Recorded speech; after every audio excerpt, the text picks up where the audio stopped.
말씀 보겠습니다. 사도행전 5장 42절입니다.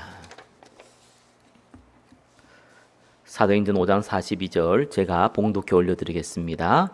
그들이 날마다 성전에 있든지 집에 있든지 예수는 그리스도라고 가르치기와 전도하기를 그치지 아니하니라. 아멘. 자, 복음 증거의 결과라는 제목으로 말씀 증거하겠습니다. 이 아나니아 삽비라 사건이 사도행전 5장 1절에서 11절까지 내용이 나옵니다. 그때 하나님께서 이 베드로를 통하여서 교회의 건의를 세우는 중요한 시간표를 만드셨습니다. 자, 이 결과, 그 결과 어떤 일이 벌어졌냐? 12절에 보니까 사도들의 손을 통하여 민간에 표적과 기사가 많이 일어나매 믿는 사람이 다 마음을 같이하여 솔로몬 행각에 모이고. 자, 첫 번째 현장에 일어난 표적과 기사입니다. 자, 교회의 건의가 회복되어지고 나서 본격적으로 현장에 증거가 일어났습니다. 아나니아와 삽비라 사건으로 사실상 교회가 위축되어질 것 같았는데 전혀 그렇지 않았죠. 이는 하나님을 경외함이 두려움보다 기대감이 더 컸다는 결과죠. 또한 믿는 사람이 다 마음을 같이하여 솔로몬 행각이 모였다고 했습니다. 사실 성령의 바람이 불면은요, 교회에 모이는 것이 힘쓰는 일이 됩니다. 힘을 써서라도 모이기를 원한다. 그 성령의 역사의 하나의 증거기도 합니다. 히브리서 10장 25절에는 모이기를 피하는 어떤 사람들의 습관과 같이 하지 말고 오직 권하여 그날이 가까움을 볼수록 더욱 그리하자, 이렇게 나와 있습니다. 말세가 되어질수록 또 교회가 종교화되어질수록 모이기를 자꾸 피합니다. 굳이 모일 필요 있냐? 그런 이제 시간표들이 악한 세대에는 계속 오는 거죠. 반대로 성령의 역사가 일어난 곳에는 어떻게 하든지 모으려고 애쓰는 겁니다. 자, 그 응답에 주역되시기를 예수 그리스도로 축원합니다. 자, 복음 증거에 어떤 결과가 왔습니까? 두 번째, 복음 가진 전도자들을 피하는 종교인들. 자, 13절에 그 나머지는 감히 그들과 상종하는 사람이 없으나 백성이 친송하더라. 자, 그 나머지는 감히 이렇게 했습니다. 그 나머지가 누굽니까? 물론 믿지 않는 유대인도 포함되어 있고요. 또 교회 내에는 사람들이 많이 모일 때에는 다른 동기를 가지고 교회에 모이는 사람들이 있습니다. 특별히 자리, 명예심, 또 이권 이런 것 때문에 모입니다. 그런 사람들을 피하게 됐다는 거예요. 그런 사람들이 스스로 피해버리는 거예요. 교회 안에서 나가든가 피하든가 아니면 힘을 잃든가 그렇게 됐다는 거죠. 왜냐하면 아나니아 삽비라 사건을 보면서 내가 다른 동기를 가지고 교회에 피해를 끼치거나 유익을 얻으려고 하면은 생명도 잃을 수 있구나라는 두려움이 퍼진 결과입니다. 자, 그러면서도 많은 사람들은 친송했다라고 나옵니다. 물론 친송한 이유는 표적과 기사가 일어났기 때문이지요. 자, 3번 보니까 또 이 복음 증거했을 때 어떤 일이 벌어졌냐? 교회에 살아있는 부흥이 일어났습니다. 14절에 믿고 주께로 나오는 자가 더 많으니 남녀의 큰 무리더라. 큰 무리라는 것은 플레데라는 단어인데 이거는 단순하게 많은 사람들이 모였다라는 것이 아니라 역동성 있게 많은 사람들이 모였다라는 단어가 이 플레데라는 단어입니다. 큰 무리라는 단어입니다. 자, 이렇게 모이게 되는 겁니다. 특별히 남녀의 큰 무리라 했습니다. 교회가 모든 계층, 성별을 초월해서 확장되었다는 의미죠. 자, 우리 교회도 이런 응답을 받아 나가야 됩니다. 당연히 받아 나가야 되겠죠. 그래서 여기에 헌신할 사람들이 필요합니다. 그래서 우리 흔히 마중물이라고 하지요. 또 마중물 될 사람들이 필요한 거예요. 우리 교회 같은 경우는 지금 시간표에서 지금 있는 자원과 인력 풀을 가지고 우리가 상식선에서 이 응답을 받아 나간다면은요, 병든 자들 아니면은 뭐 홀로 신앙생활하고 있는 분들 그 이상을 건질 수가 없어요. 딱 교회 구조가 시스템이 원래 작은 교회가 딱 그런 구조입니다. 그래서 요거를 뛰어넘어야 돼요. 그러려면은 사명자들이 나와야 되죠. 그죠? 특별히 우리 교회는 청년을 살리는 교회가 돼야 됩니다. 그래야 미래를 살릴 수 있어요. 그리고 다음 세대를 살리는 교회가 돼야 됩니다. 그래야 미래를 살릴 수 있습니다. 자, 청년을 살릴 수 있는 교회가 되려면 누가 있어야 되겠습니까? 청년 중에 마중물이 될 사명자가 필요해요. 그래서 그 사람이 교회에 등록해야 돼요. 그건 기도해야 됩니다. 사람들이 많이 모인다고 해서 되는 것도 아닙니다. 어떤 면에서. 하나님이 일을 진행할 때에는 하나님의 역사들이 있기 때문에 우리가 많이 모인다고 좋을 수 있어도 그러면 뭐 신천지나 뭐 불교나 그죠? 하나님 교육은 더 많이 모이는데 그죠? 그 어떤 흐름을 가지고 모이냐는 그는 굉장히 중요한 겁니다. 그때에 청년을 살리지 아니하면 미래가 없기 때문에 이 청년 중에선 마중물 될 사명자가 필요해요. 왜냐하면 그 사람이 있어야지만 다른 사람도 오기 때문에 그렇습니다. 그게 필요합니다. 다음 세대 이 살리는 교회가 되려면은 당연하죠. 자녀들이 있는 성도 중에 마중물이 될 사명자가 교회에 등록해야 돼요. 그걸로 저와 여러분들은 사실상 기도해야 됩니다. 왜냐하면은 사람은 다 여건, 환경 봅니다. 그죠? 그래서 작은 교회든지 큰 교회든지 아무 상관이 없다. 이런 분들은 홀로 신앙생활 하시는 분. 아니면 병드신 분들. 오히려 병드신 분들은 작은 교회를 더 원합니다. 그래서 그분들은 큰 교회도 원하지만 작은 교회도 원하기 때문에 그분들은 우리가 상식선에서 하나님이 붙이실 겁니다. 자, 근데 여기서 한 단계 딱 뛰어넘으려면은요, 특별히 우리 교회 같은 경우는 청년 또 다음 세대 이 사역을 하려면은 사명자가 필요해요. 왜냐하면은 그 분위기를 보고 올 사람들은 사람이 없기 때문에 안 와요. 근데 그건 나쁜 게 아니고 정상적인 거예요. 교회는요, 많은 사람 전도해도요, 또 많은 사람들이 그 중에서 큰 교회로 갑니다. 그걸 이상하게 보거나 나쁘게 보거나 그럴 필요는 없어요. 그냥 그걸 필요로 하기 때문에 그렇습니다. 근데 그 중에 남는 자가 있을 뿐이죠. 그래서 교회는 또 성장해 나가는 겁니다. 근데 이제 저와 여러분들이 언제든지 사역을 할 때 사도들이 마중물이 되었고요, 초대교회에. 또 저와 여러분들이 이 교회 시작할 때는 제가 마중물이 처음에 된 거고요. 여기 있는 분들이 마중물이 되면서 사역을 진행을 하는데 이 단계를 딱 뛰어넘어야 돼요. 이거는 하나님의 역사 외엔 방법이 없어요. 그 단계가 알고는 있어야 되지 않겠습니까? 반드시 사역자가 나와야 돼요. 평신도 중에. 그죠? 자녀를 가진 학부모. 사역자야 된다니까요. 아니면은 그냥 딱 오고 뭐 사람이 없잖아요. 또래가 없잖아요. 그럼 있을 수가 없어요. 청년도 마찬가지거든요. 또래가 없거든요. 이게 있을 수가 없다니까요. 그러니까 그 상관없이 사역자로 쓰임받을 일꾼을 두고 기도하시기를 예수 그리스도 이름으로 축원합니다. 자, 이래야지 한 단계 뛰어넘는 살아있는 부흥들이 일어나게 되는 겁니다.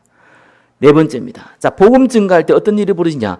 영육 간의 치유의 역사가 일어납니다. 15절 심지어 병든 사람을 메고 거리에 나가 침대와 요 위에 누이고 베드로가 지날 때에 혹 그의 그림자라도 누구에게 덮일까 바라고 예루살렘 부근에 수많은 사람들도 모여 병든 사람과 더러운 귀신에게 괴로움을 받는 사람을 데리고 와서 다 나음을 얻으니라.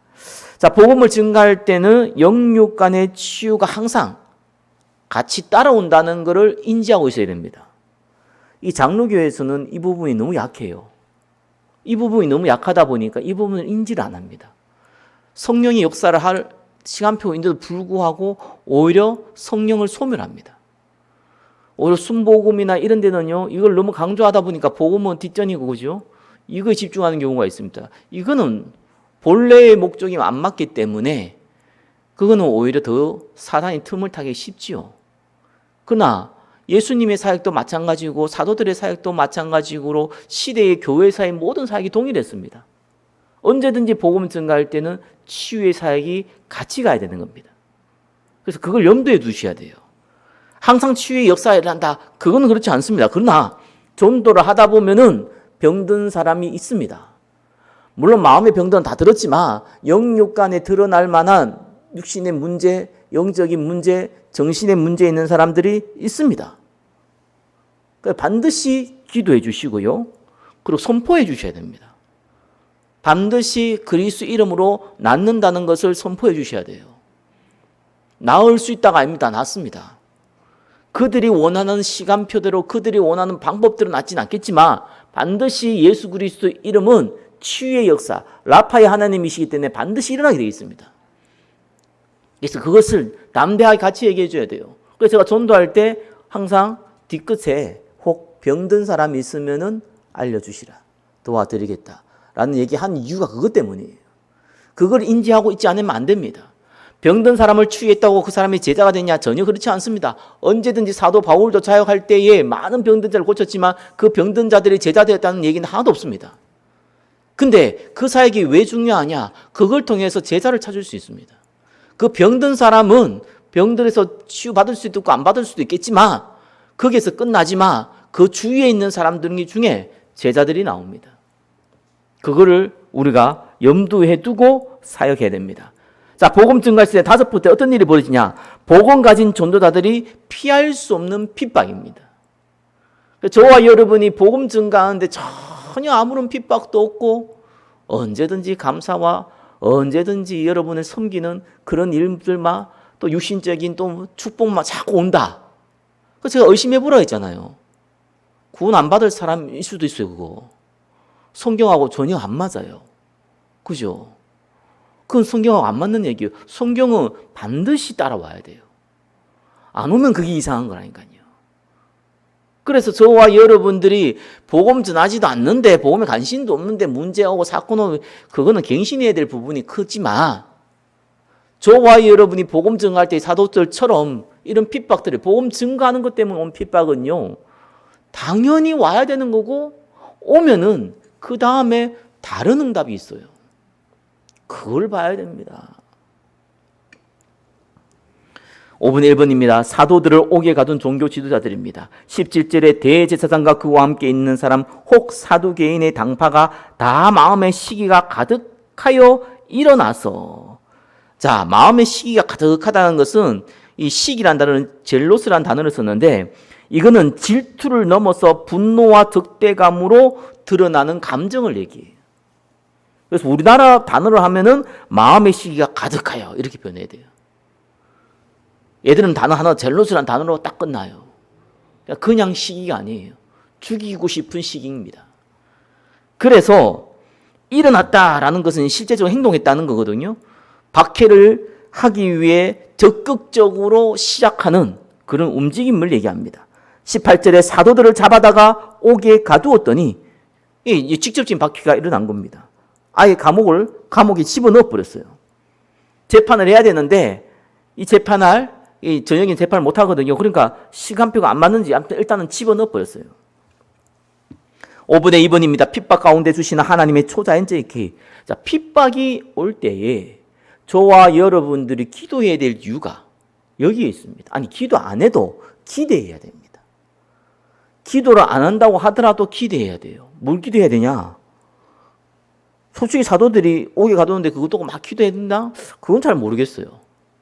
당연히 이들이 우리를 시기하고 하니까 감옥에 넣었다고 모자라고 이런 식일 수도 있었어요. 워낙 담대한 상황이기 때문에 이 시간표가. 그러나 분명한 거는 우리가 하나님은 전도자들을 복음 가진 전도자를 불꽃같이 눈동자로 보고 있다는 것을 기억하셔야 됩니다. 19절에 주의 사자가 밤에 옥문을 열고 끌어내어 이르되, 자, 순교를 당할 수도 있지만 하나님이 무작정 아무나 순교하지 않습니다. 순교시키지 않아요. 특별한 은혜가 아니면, 이 스데반처럼 그 특별한 은혜가 아니면은요 순교 안 당합니다. 사실 스데반이 또 사도행전 7장에 보면은 순교 당한 내용이 나오잖아요. 근데 바울은 이 스데반보다 돌에 맞은 게 더 많았는데 죽은 자고 던졌지만 또 살아나고 그랬잖아요. 하나님이 그 사람에게 향한 이 사명이 끝나지 않는 이상 절대로 가지 않아요. 순교라는 것도 하나님 특별한 계획 가운데 이루어지는 것이지, 이 복음가진 전도자들을 아무렇게나 순교시키지 않습니다. 그래서 항상 피할 길을 주시는 거예요. 혹 피할 길 안 줬다, 그러면 이제 좋은 기회죠. 주님 만나볼 가장 좋은 기회죠. 되죠. 그럼 되죠. 그럼 됐거든요. 근데 만약에 어떻게 보면 바울도 이랬잖아요. 제발 좀 그냥 하나님 나 데리고 가지. 안 데리고 가가지고 자꾸 살아나고 이래가지고 바울 고백했잖아요. 내가 가능하나 하나님과 함께 있는 게 좋으나 너희를 위해서 어쩔 수 없이 여기 있는 것이 유익하기 때문에 살아있다. 이렇게 고백하잖아요. 우리는 그 정도는 고백해야 됩니다. 그런 마음이 없더라도 그런 고백은 해야죠. 그죠? 어떻게 하든지 간에 하루라도 더 오래 살아야겠다 이러지 마시고요. 좀 건강하게 젊게 사는 건 좋은데 오래 살려고는 하지 마세요. 그 하나님 손이 달렸기 때문에 그 마음대로 안 됩니다. 그죠? 그래서 하나님은 웬만하면 복음가진 전도자들을 쉽게 안 데려갑니다. 해야 될 일이 좀 많아요. 빨리 데려가면 하나님 볼 때는 손해인 경우가 많거든요. 그래서 웬만하면 잘 안 데려가요. 걱정하지 마시고. 그만 인물이 없어요. 우리 교회는 순교 당할 만한 인물이 없기 때문에 걱정하셔도 돼요. 전혀 순교 안 당합니다. 자, 주의 사자가 밤에 옥문을 열고 끌어내어 이르되 가서 성전에 서서 이 생명의 말씀을 다 백성에게 말하라 하매. 자, 감옥에서 주의 이 천사가 와가지고 초자연적인 개입을 해서 풀어줬습니다. 풀어주고 한 얘기가 뭐냐? 이 성전에 가서 말씀 전하는 거예요. 성전이 잡혔잖아요. 그죠? 성전에서 잡혀가지고 감옥에 들어갔는데 또 거기에 가라는 겁니다. 저와 여러분이 핍박이 오면 어떡하냐 이런 사람 이제 질문들이 옛날에 많았어요. 진짜 핍박의 시대가 있습니다. 바울도 언제든 보면 복음 전할 때 선교할 때는 보니까요 핍박이 오면 거기 시간표더라고요. 왜? 다른 데 전도해야 되잖아요. 핍박이 와서 거기에서 맞서 싸우면은 오히려 복음 전하기 어렵습니다. 왜? 널린 게 바치니까. 그래서 바울은 핍박이 오면은 그걸 시간표인 줄 알고 다른 데 가서 선교를 했어요. 그죠? 지금 초대교회가 핍박의 시대가 아닙니다. 핍박 오기 전이에요. 스데반 이후부터 본격적인 핍박이 왔습니다. 핍박의 시대가 오면은 언제든지 핍박이 오면은 도망가세요. 그게 하나님 계획이에요. 딴 데 가서 복음 전할 때가 많아요. 굳이 나는 돌마다 죽겠다. 제가 얘기했죠? 순교 안 됩니다. 개죽음 될 수 있어요. 불신자 말로. 우리가 왜 개죽음 당합니까?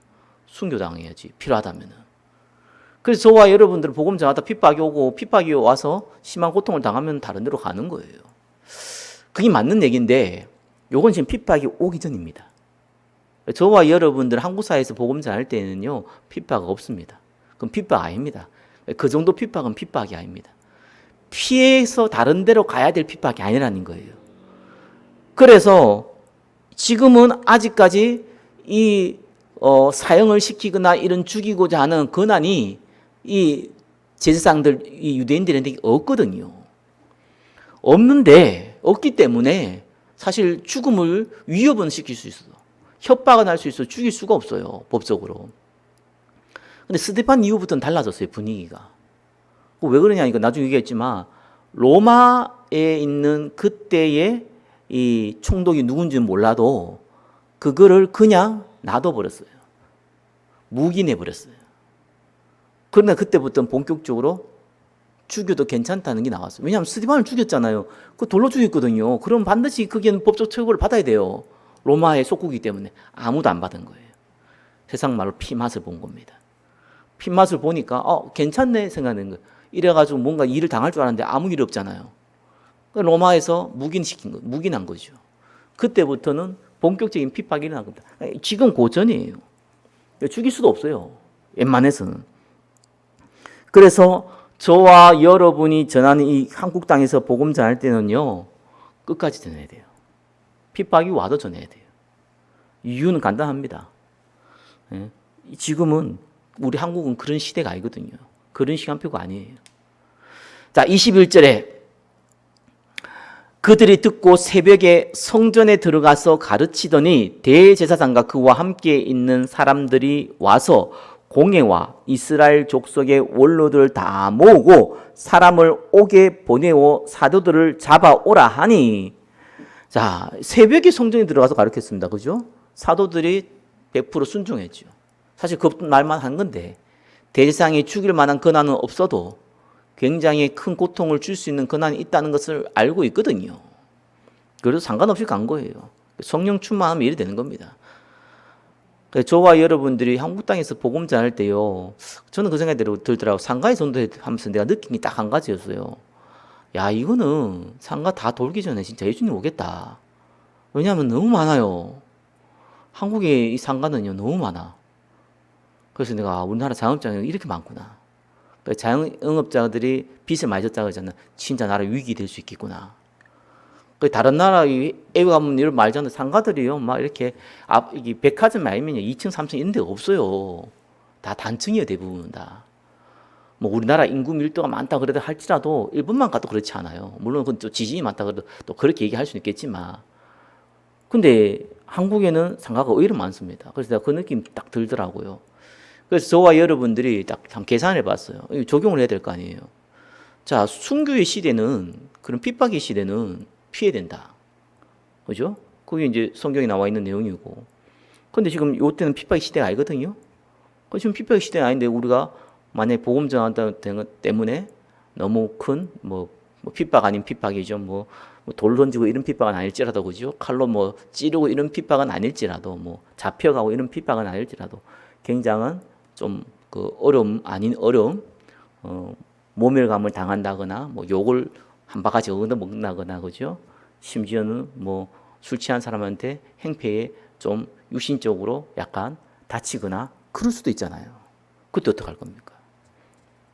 예, 우리는 교회 중심으로 신앙생활을 하기 때문에요. 그죠?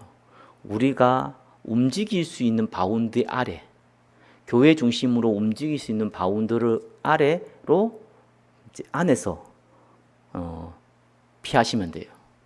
너무 멀리는 가지 마시고, 여기서 핍박받다고 미국 가고 그러지 마시고, 그럴 필요 없다는 거예요. 우리는 그냥 우리가 움직이는 바운드리 안에서는 움직여야 된다. 내가 이게 기도하면서 왜 제가 이런 쓸데없는 얘기를 하냐니까요, 실제로 이게 일어나더라고요. 제가 전도해보니까 실제로 일어나요. 제가 몇 번 당할 뻔했거든요. 얻어맞을 뻔하기도 하고, 그죠? 진짜 그럴 경우 있더라고요. 그때는 빨리 내가 도망가거든요. 굳이 술 취한 사람이 내한테 시비를 거는데 그게 붙잡고 예수는 그리스도 이러면은요, 그 사람 기억도 못해 나중에. 그건 정신 나간 짓이에요. 그럴 필요가 없어요. 제가 한 번 있잖아요. 새벽 기도하는데 어떤 사람이 교회 앞에서 문이 잠겨져 있으니까 그 술 취하고 그 앞에 들어오면서 자고 있어요. 상가에서. 그래서 이게 뭐냐 싶어가지고요. 깨워서 복음 전할까 생각하다가 이 말씀이 생각나가지고 어떻게 생각했냐. 그 문 앞에 있으니까요. 왜 어떡합니까? 비밀번호 땡땡 누르고요. 그 사람 탁 타 넘어갔고요. 들어갔어요. 문은 열어놨지. 당연히 잠글 필요 없죠. 기도하고 나오니까 없어졌더라고요. 굳이 깨워가지고 예수는 그리스도. 거지가 오면 그 사람에게 잘 대해줘가지고 예수는 그리스도. 그러지 마세요. 그게 난 옛날에 그게 미덕인 줄 알았어요. 그게 진짜 전도하는 건 줄 알았어요. 근데 실제로 해보니까요. 나도 해봤다는 거예요. 그 시간 전에 기도 영접해주고 기도 다 따라하고 했으니까 돈 내놔라는 거예요. 해줬지 않냐? 안 줄 수도 없어. 이거는 빼박이야. 다음에 또 와. 다른 사람 데려와. 그래서 복음 전해서 큰 부흥이 되면 좋겠는데, 그건 아닌 것 같더라고요. 그래서 우리가 전도는 하나님이 예비된 사람들이 있잖아요. 그래서 하나님의 계획은 전도자들한테 있기 때문에 이 핍박의 시대는 피해 가야 된다. 그 지역을 떠나야 돼요. 그러나 핍박의 시대가 아닌 경우는 핍박이 올 때에는 내가 교회 중심으로 신앙생활 할 때는 그 바운더리 안에서는 피해야 돼요. 그게 맞습니다. 그 바운더리 안에도 복음 전할 때 많습니다. 내가 딱 여기 잡아가지고 한 500m 안에서요. 바운더리 그거 어떻게 다 돕니까? 못 돌아요. 다 못 만나요, 진짜로. 그래서 지금은 또 차도 있고잖아요. 1km, 2km까지 바운더리 되거든요, 충분히. 그거 우리 다 못 합니다. 이렇게 어떻게 보면은 복음 전하기 좋은 현장이 깔려 있어요. 복음을 받든지 안 받든지는 그건 두 번째 문제고 전할 수 있는 장이 많잖아요. 나는 그게 감사하더라고요. 제가 뉴질랜드에 한 1년 있었거든요. 야, 진짜 그거는요, 4시 되면은요, 사람이 없어요. 그 수도 오클랜드잖아요. 오클랜드 인구가 400만이에요. 그 전체 인구가 600만인가 700만인가 그랬어요, 그때. 그러니까, 오클랜드가 거의 3분의 2 인구가 있는데, 그 400만 캐봤자 서울 땅덩어리 이게 400만 명밖에 없어. 서울 땅덩어리 큰 데가. 그리고 4시 되면 사람들이 없어요. 어디 갔는지. 다 불 끄고요. 진짜 암흑천지예요. 거기가 좋다고 사람들이 많이 이민 가더라고요. 내가 있으면서 알았어요. 야, 이래 가서 정신질환이 확실히 나오겠다. 이런 생각이 들더라고요. 그게 좋다 나쁘다가 아니라 내가 가지고 있는 게 참 행복한 거였구나. 한국 땅에서 2025년을 살아가고 있는 내가 참 행복한 사람이구나. 그런 걸 참 많이 느끼게 되더라고요. 자, 22절입니다. 부하들이 가서 옥에서 사도들을 보지 못하고 돌아와 이르되 우리가 보니 옥은 든든히 잠기고 지키는 사람들이 문에 서 있으되 문을 열고 본즉 그 안에는 한 사람도 없더이다 하니 성전 맡은 자와 제사장들이 이 말을 듣고 어육하여 이 일이 어찌 될까 하더니 사람이 와서 말하되 보소서 옥에 가두었던 사람들이 성전에 서서 백성을 가르치더이다 하니 성전 맡은 자가 부하들과 같이 가서 그들을 잡아왔으나 강제로 못하면 백성들이 돌로 칠까 두려워함이라. 자, 여기 성전 맡은 자고 26절에 나오죠. 저번에 말씀드렸듯이 이 성전 경비 대장입니다. 권력 순위로는 성전 안에서 대제사장 다음으로 권력 순위를 갖고 있는 사람입니다. 막강한 파워를 갖고 있어요. 그 사람도 잡아는 왔는데 강제로 하지 않았다. 그 말은 사도들이 순수 잡히게 갔다는 거죠. 왜냐하면 백성들이 돌로 칠까 두려워함이라. 한국 사람이 참 특이한 민족이잖아요. 어떤 면에서 전 세계 봤을 때 우리는 전혀 특이하지 않는데 다른 나라 사람들 봤을 때 우리나라가 좀 특이한 특성을 갖고 있는가 봐요. 이스라엘도 그런 특성을 갖고 있어요.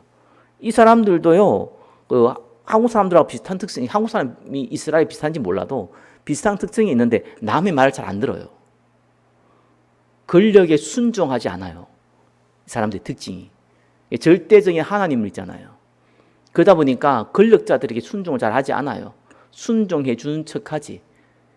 제사장들, 대제사장들, 이 사람들은 결국은 정치인들이잖아요. 그러니까 이스라엘 사람들의 인기와 그들이 대제사장들 인정함으로 말미암아 그 권력을 유지하고 기득권을 유지할 수 있거든요. 근데 사도들이 지금 영향력을 끼치고 있단 말이에요. 그러니까 괜히 강제로 끌고 갔다가는 진짜 이스라엘 백성은 돌로 쳐요. 그 사람이 대제사장이든지 그 사람이 무슨 어떤 위치이든지. 우리나라 사람도 그러잖아요. 마음에 안 들면 순종 안 하거든요. 같이 이제 들이박잖아요. 이러한 특징을 갖고 있어요. 자, 그러니까 함부로 못하는 거죠. 다른 민족과 좀 다른 특성들을 갖고 있습니다. 자, 5번에 3번입니다. 종교재판을 받은 사도들입니다. 27절에 그들을 끌어다가 공의 앞에 세우니 대제사장이 물어 이르되 우리가 이 이름으로 사람을 가르치지 말라고 언금하였으되 너희가 너희 가르침을 예루살렘에 가득하게 하니 이 사람의 피를 우리에게 돌리고자 함이로다. 자, 사도행전 4장 18절에 안전뱅이 일으킨 사건으로 말미암아 이 바리새인들이 이 예수 이름으로 가르치지 말라고 협박하면서 내보냈던 그 내용을 가지고 얘기하는 겁니다. 그래가지고 핑계가 뭐냐, 이유가 뭐냐, 이 사람의 피를 우리에게 돌리고자 함이로다. 자, 종교 지도자들이 모르고 예수님을 십자가에 못 박았기 때문에 거기에 대해서 죄책감이 있어서 이런 얘기한 게 아니에요. 이거는 지금 이스라엘 사람들이 이 대제사장들과 이 안에 있는 성전에 있는 제사장들의 그 사람들을 이 이스라엘 사람들을 격동시켜서 가지고 예수를 십자가에 못 박았거든요. 그들이 쉽게 말해 가스라이팅 시킨 겁니다. 그러니까 만약에 지금 예수가 그리스도라는 것을 얘기하면은 바로 이스라엘 사람들이 우리가 대제사장 때문에 가스라이팅 당해가지고 우리가 하나님을 못 박은 거다. 이러면 어떤 일이 벌어집니까? 대제사장들이 살아남지를 못해요. 제가 좀 아주 특이한 민족이라고 해도. 그래서 범죄하고 나쁜 짓을 하면 가만 놔주질 못해요. 가서 들이박아 버리거든요. 그것이 걱정인 거예요. 자, 이렇게 해서 종교 재판을 받았습니다. 29절에, 자, 네 번째죠. 5번에 4번. 핍박 가운데 하실 말씀을 주신 하나님입니다. 자, 베드로가 사도들이 이 예수의 이름으로 가르치지 말라고 했는데 왜 가르쳤냐 이렇게 얘기를 하니까 뭐라고 얘기했냐? 이르되 사람보다 하나님께 순종하는 것이 마땅하니라. 자, 사람보다 하나님께 순종하는 것이 마땅하다 무슨 말입니까? 대놓고 대제사장의 말에 직접적인 반박을 했죠. 그러면 30절에 32절에 복음을 또 한 번 전합니다. 너희가 나무에 달아 죽인 예수를 우리 조상의 하나님이 살리시고 이스라엘에게 회개함과 제사함을 주시려고 그를 오른손으로 높이사 임금과 구주로 삼으셨느니라. 우리는 이 일의 증인이요 하나님이 자기에게 순종하는 사람에게 주신 성령도 그러하니라 하더라. 자, 베드로와 이 사도들이 담대하게 얘기했죠. 마태복음 10장 19절 20절에 그 말씀대로 너희를 넘겨줄 때 걱정하지 말라 할 말을 너희에게 주겠다는 말처럼 베드로가 이 사도들이 대놓고 반박을 하면서 그들을 어쩌면 모욕한 얘기잖아요. 대제사장의 말을 완전히 잘라 먹으면서 모욕하는 모멸감을 느끼도록 말하면서 복음을 전했습니다. 이건 대제사장이 들으라는 얘기가 아닙니다. 이스라엘 사람들이 들으라는 얘기예요. 그래서 핍박도 결국은 복음 증거의 큰 도구가 된 겁니다. 복음 확산의 큰 도구가 된 겁니다. 자, 여섯 번째입니다. 복음 가진 전도자들을 보호하시고 숨겨진 종교인. 저와 여러분이 무슨 욕을 하다 복음 전하다 복음 방해하거나 아니면 괴롭히면 같이 싸우고 욕하고 그럴 필요가 없는 것이 그들이 혹 핍박이 있었다 할지라도 하나님은 반드시 보호하십니다. 33절에 그들이 듣고 크게 놓아요 사도들을 없이 하고자 할세. 크게 놓아였다. 뒤에 프리온토란데 톱으로 켜는 것 같이 마음이 찢어졌다 이런 뜻입니다. 이 사람들이 얼마큼 열받았냐니까 마음이 완전히 찢어질 만큼 열받은 거예요. 그래서 사도들을 없이 하고자 할세. 로마법에서 이들은 이 사람들을 죽일 권한이 없습니다. 근데 아예 죽이려고 당장 그렇게 했어요. 왜? 너무 감정에 복박쳐가지고 너무 열받아가지고 이성적 판단을 완전히 잊어버릴 정도가 된 겁니다. 34절에 바리새인 가말리엘은 율법 교사로 모든 백성의 존경을 받는 자라 공회 중에 일어나 명하여 사도를 잠깐 밖에 나가게 하고. 자, 가말리엘은요 예수 믿는 사람이 아닙니다. 이 사람은요 학자면서 바리새이면서 사도 바울의 또 스승이기도 하죠. 근데 이 지금 성전 안에서 성전의 권력자들이 누구냐니까요. 바리새인들이 아니에요. 성전 안에서 권력자들은요 사두개인들이에요. 이들은요 나름대로 왕족이라 생각하고 있는 사람들이거든요. 또 돈이 있는 사람들이에요. 그리고 로마와 굉장히 결탁이 되어 있는 사람들입니다. 그래서 우리가 좀 배경을 알 필요 있는데 바리새인들은요 이스라엘 백성들에게 권위를 인정받았어요. 성경을 많이 알려줬기 때문에. 근데 사두개인들은요, 이 대제사장들, 제사장들은 거의 99%가 다 사두개인들이거든요. 이 사두개인들은 예배를 진행하는 권한을 갖고 있어요. 그러니까 이스라엘 사람들이 하나님 말씀을 따라가는 것 같지만서도 예배의 형식을 굉장히 중요시 여기잖아요. 그러니까 이 예배의 형식에는 반드시 돈이 들어가거든요. 재물 들어가고 헌금 들어가고 다 들어가잖아요. 거기에 대한 이권을 가지고 있어요. 그래서 성전 안에서는 얘들이 이 모든 권한들을 갖고 있어요. 그래서 성전 안에서는요 바리새인들이 사두개인들 앞에서 아무 쪽도 못 씁니다. 힘이 없습니다. 근데 가말리엘은 그만큼 유명한 인물이라는 거예요. 사두개인들이 이 가말리의 말을 듣고요 이 가말리의 말대로 하게 됩니다. 특별히 가말리엘은 사도들을 잠깐 밖에 나가게 했다는 거 나왔습니다. 말 그대로 지금 감정에 너무 화가 나가지고 당장 죽이려고 하는 건데 그걸 막아야 되지 않겠어요? 그러니까 사도들과의 거리를 딱 둔 겁니다. 나가게 하니까 일단은 감성을 추스릴 수 있도록 시간을 딱 벌어가지고요. 35절에 말하되 이스라엘 사람들아 너희가 이 사람들에 대하여 어떻게 하려는지 조심하라. 예, 잠재적으로 위험성이 있다. 조심하라. 이전에 드다가 일어나 스스로 선전해서 사람이 약 400명이나 따르더니 그가 죽임을 당함에 따르던 모든 사람들이 흩어져 없어졌고 그 후 호적할 때 갈릴리의 유다가 일어나 백성을 꾀어 따르게 하다가 그도 망한즉 따르던 모든 사람이 흩어졌느니라. 자, 드다. 또 여기는 갈릴리 유다가 나옵니다. 드다는 민족 해방 운동을 일으킨 인물이고요. 또 갈릴리 유다 같은 경우는 특별히 여기 앞에 호적할 때 나오잖아요. 예수님께서 어린 시절에 주 6년이죠. 총독 구레네가 이 시리아 총독으로 재직하면서 유다 지방에 있는 모든 인구를 조사할 때가 왔습니다. 그때에 반란을 일으킨 거예요. 하나님 외에는 주가 없다. 감히 우리의 호적을 왜 저 이방인이 조사를 하냐. 이래가 반란을 일으켰다가 제압당한 인물이 이 갈릴리 유다입니다. 이 두 사람을 예를 들면서 38절 이렇게 했습니다. 이제 내가 너에게 말하노니 이 사람들을 상관하지 말고 버려두라. 이 사상과 이 소행이 사람으로부터 났으면 무너질 것이요 만일 하나님께로부터 났으면 너희가 그들을 무너뜨릴 수 없겠고 도리어 하나님을 대적하는 자가 될까 하노라 하니. 자, 가말리엘이 새로운 제안을 하죠. 가만히 놔두라는 겁니다. 그리고 알아서 무너지거나 아니면은 하나님이 만약에 간섭한 거면은 우리가 하나님을 대적하는 자가 된다. 이렇게 표현을 했어요. 자, 어떻게 보면요. 사두개인들 입장에서는요. 지금 논리적으로 사두개인 입장에서는 지금 가말리의 말이요. 논리적으로 말이 안 돼요. 왜냐하면은 이 사도들 때문에 여론이 악화되기 때문에 그것 때문에 굉장히 곤란해졌거든요. 그러니까 이거를 막으려고요. 이들을 재판한 겁니다. 실제로 이들이 죄가 있어 재판하는 게 아니에요. 그래서 이건 하나님의 계획이다 아니다 이런 데 관심도 없고 당연히 그들 생각 하나님 계획이 아니어야 됩니다.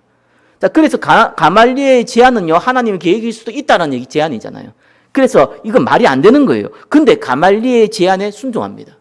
그건 가말리의 말에 영향력이 있다는 말도 되지만 동시에 어떤 게 있냐니까요. 지금 이들은요 감정에 북받쳐서 죽이려고 했지만 칼을 뺐단 말이에요. 휘둘러야 될 거 아니에요. 휘두르면 그 뒷감당이 안 되거든요. 뒷감당이 안 돼, 지금 당장. 뒷감당이 안 되는데 칼은 빼둘렀지. 사람들 다 지켜보겠지. 이러면 어떻게 해야 됩니까? 근데 건의 있는 가멜리에 얘기해 주니까 여기 명분이 된 거예요. 그래서 뒷공문이 뺀 겁니다, 사실은.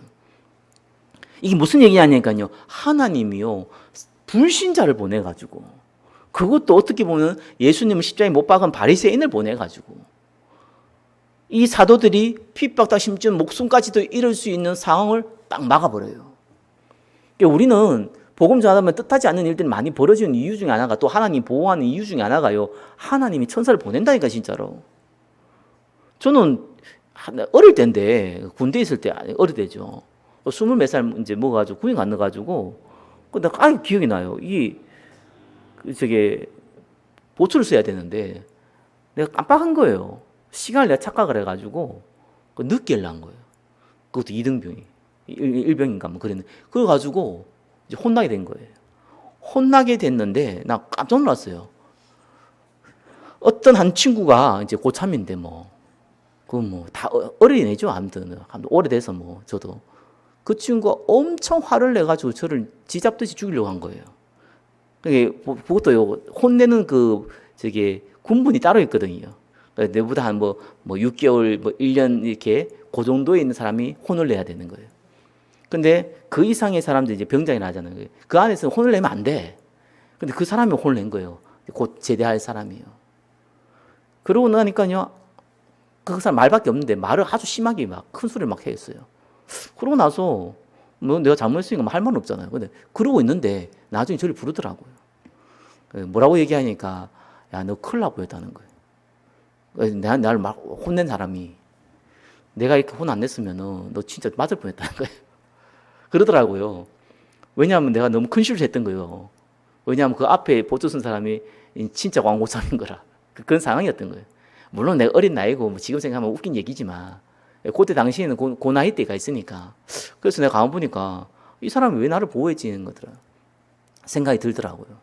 이유가 없어. 그냥 보호해야겠다 생각이 드는 거예요.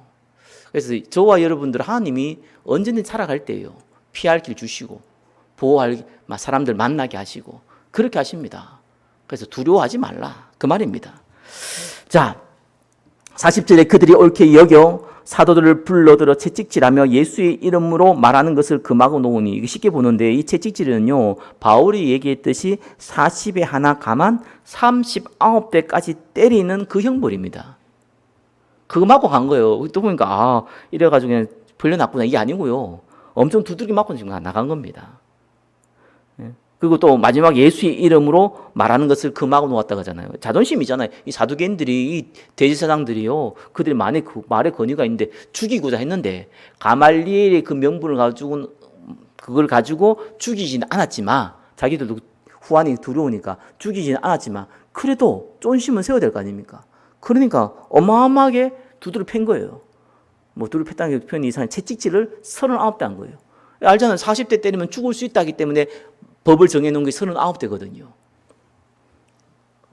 그러면서 예수 이름 말하는 것을 하지 말라고 협박까지 하고 내보냈습니다. 41절에 사도들은 이 이름을 위하여 능력받는 일에 합당한 자로 여기심을 기뻐하면서 공의 앞을 떠나니라. 이게 역설적인 기쁨이죠. 그죠? 여러분 복음 전하다가 두드러 맞고 이렇게 표현이 안 나오죠. 씩씩 찌그리거나 이러받거나 그죠. 눈물 나거나 이래야 되잖아요. 근데 이제 이게 그냥 기쁨이 아니잖아요. 하나님이 성령으로 역사해서 어떻게 보면 이 공개적인 겁니다. 이건 단순하게 복음전한테 한 사람 핍박받는 게 아니고 공개적으로 재판까지 받아가면서 핍박을 당해가면서 그다음 매까지 맞아가면서 나온 거잖아요. 나는 제자들이 어떤 심정으로 기뻐했겠냐. 제가 서두 얘기했듯이 예수 믿는 사람은요, 예수님 직접 얘기했잖아요. 자기를 보고 바알세불을 했다고, 사단이라고, 귀신이라고 했다고. 하물며 너희들과 보냐 이렇게 얘기하잖아요. 그러니까 사도들은 그때 그 말을 못 알아들었겠죠. 그러나 성령을 받고 나서는 알아들은 겁니다. 그래서 베드로도 나중에 뭐 성경은 안 나와 있지만 그죠? 십자가에 못 박을 때 거꾸로 십자가에 못 박겠다 했잖아요. 왜 거꾸로 십자가에 못 박았냐? 뭐 야설의 내용을 보면은 내가 예수님이 이 십자가에 못 박았는데 내가 무슨 자격으로 십자가에 못 박힐 수 있냐? 나는 거꾸로 못 박게 해달라. 이래가 거꾸로 못 박겠다고 이렇게 나오잖아요. 그런 얘기 나오잖아요. 이게 무슨 말이냐니까 이것이 영광인 거예요. 그리고 이것이 자기가 하나님 나를 제자로 쓰시는구나 라는 증거인 거예요. 또 우리는 핍박받으면은 억울하고 분하고 이런 생각을 할 수 있는데 초대교회는 그것이 하나님이 나를 사용하고 있다는 하나의 증표입니다. 저와 이러면 증거 있어야 됩니다. 꼭 핍박이 있어야 지금 증거입니까? 그건 아닙니다.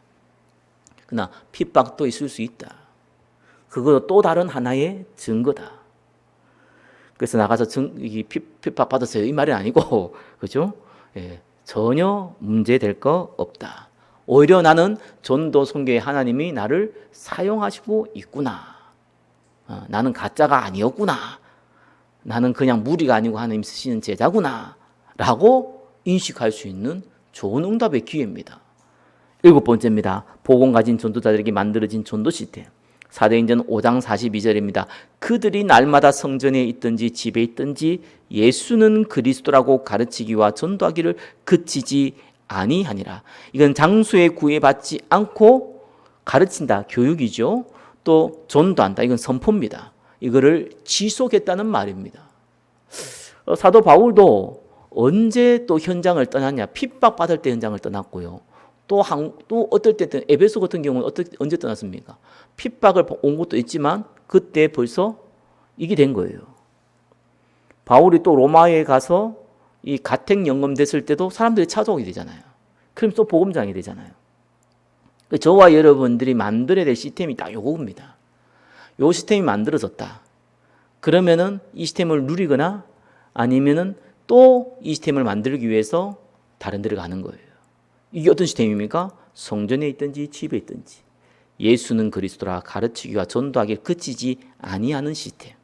이건 교회에서도 만들어져야 되고 개인에게도 만들어져야 됩니다. 제자들에게 만들어져야 돼요. 특별히 교육자에게는 만들어져야 될 시스템이에요. 이건 만들어져 버려야 돼요. 그리고 이것 때문에 내가 살아가야 돼요. 어떻게 보면 이것 때문에 내가 살 맛이 생겨야 되는 거예요. 이게 없어져서 안타까워야 되고 이게 없기 때문에 좀 애통해야 되고 이게 없기 때문에 하나님 앞에 기도해야 되는 거예요. 이게 있다는 것이 정상입니다. 아니 이게 있다는 게 어떻게 보면 목표기도 하고 이게 있다는 것이 저와 여러분들이 본격적으로 전도운동하고 있다는 증거이기도 합니다. 저와 여러분들이 특별히 사도행전 5장 42절은 올해 원단 메시지입니다. 그죠? 하나님이 행하는 시스템 전도입니다. 시스템 전도 딴 거 아니에요.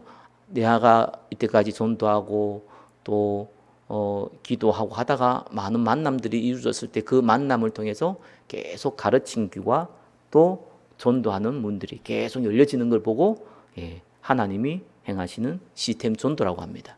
이 응답 가운데 인도받기를 예수 그리스도 이름으로 축원합니다. 기도하겠습니다.